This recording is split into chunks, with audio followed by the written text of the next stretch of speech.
Tumie fursa hii kwanza kumshukuru Mwenyezi Mungu, baba mstaafu, baba yangu Matthew Wilfred Mhagama, kwa kazi kubwa sana ambayo umeifanya tangu umeingia kwenye madaraka yako katika diocese yetu.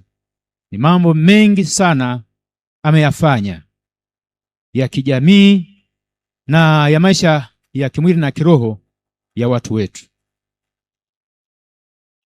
Kwa kweli umekuwa dira katika diocese yetu.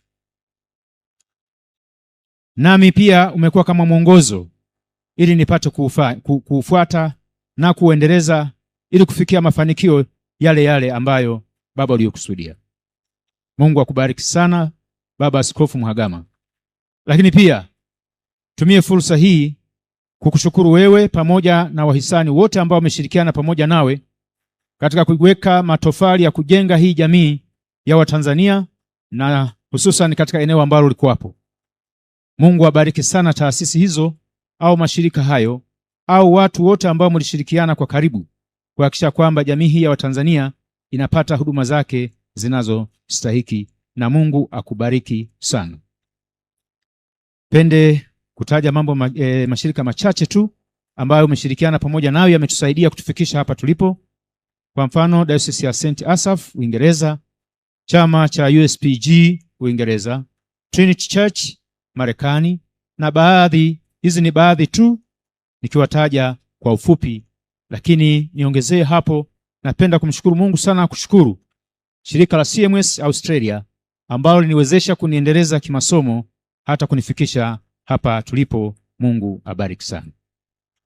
Pende kutumia na fursa hii pia kuwashukuru wahudumu wenzangu ambao tumefanya kazi kwa muda mrefu tangu nilipoingia kwenye huduma hii ya ukasisi mpaka siku hii ya leo. Nashukuru kwa ushirikiano wao ambao wameufanya wa hali na mali.